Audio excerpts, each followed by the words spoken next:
This is Matt Roush, Technology Editor at WWJ News Radio 950 and editor of the Great Lakes IT Report. I'm here at WWJ today with Reggie Turner, who is a member of the Clark Hill Executive Committee. He's also a member of their Government Policy Group and their Labor and Employment Group. Reggie, welcome. Thank you, Matt. It's great to be here. Well, thanks. We're going to talk a little bit today, mostly about the public policy part of what you do.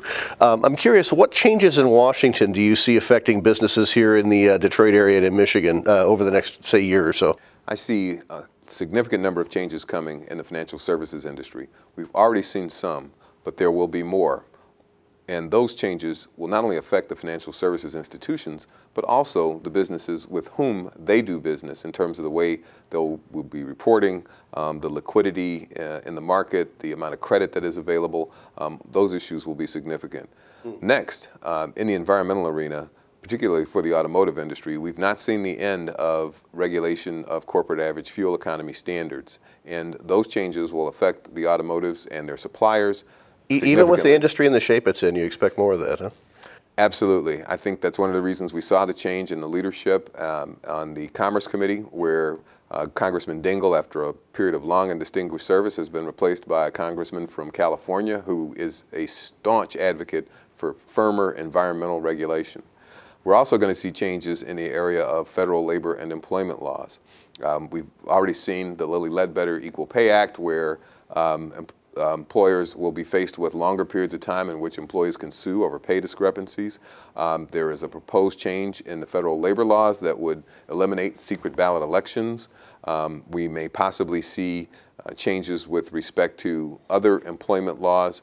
We've seen a lengthening of the unemployment compensation period that will affect both federal compensation to the states as well as state compensation to employees. And we are looking at changes to healthcare laws, particularly to COBRA, that will place more obligations on employers in compensating their employees through subsidies for their benefits when they've been separated from employment. What changes do you expect out of Lansing? What are the big changes you expect there? In Lansing, I think the main issue will be business tax reform.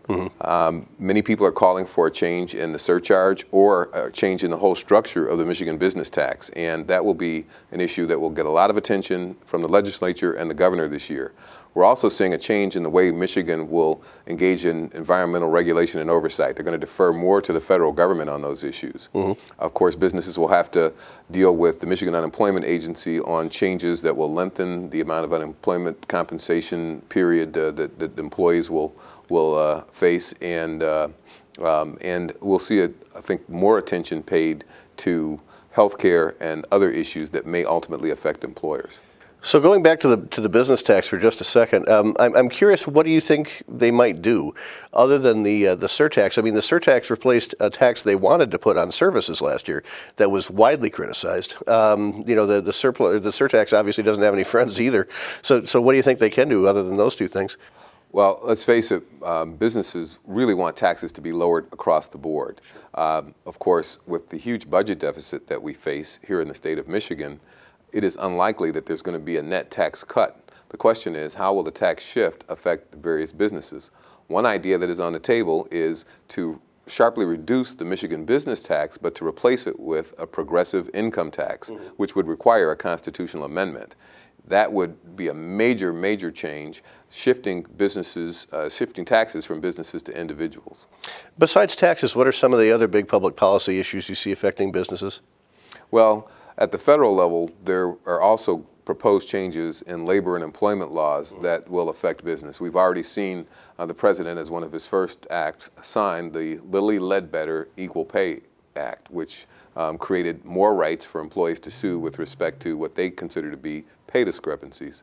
We are going to see more environmental regulation. We know that Congress will come back and revisit corporate average fuel economy issues. They will likely impose new regulations on environmental issues across the board. Of course, in the area of labor and employment, we have the Employee Free Choice Act, which has been talked about a great deal. There's some alternative legislation that has been proposed that is slightly less onerous, but we know that business will object strongly to any new federal labor policies that, in management's view, would deprive employees of the right to secret ballot elections and would take away from employers the right to negotiate their own deals at the table without the interference of neutral arbitrators. What do you think the impact of the stimulus package is going to be over the next few years on Michigan and Michigan businesses? Well, we're not sure yet. It's still being written in some ways because although the federal bill has been finalized, state policies on how that money will be distributed are still very much in play, in part because of the deficit that I referred to earlier.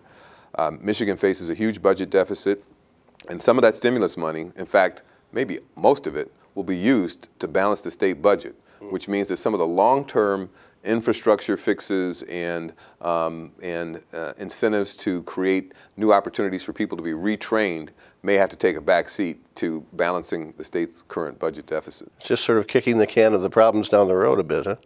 Yes. Okay. Final question. What qualities do you think a business should look for in someone in hiring an advisor to help with government relations? It's important to have advisors who are experienced, that is, who have both governmental experience and private sector experience that they can bring to the representation of the client.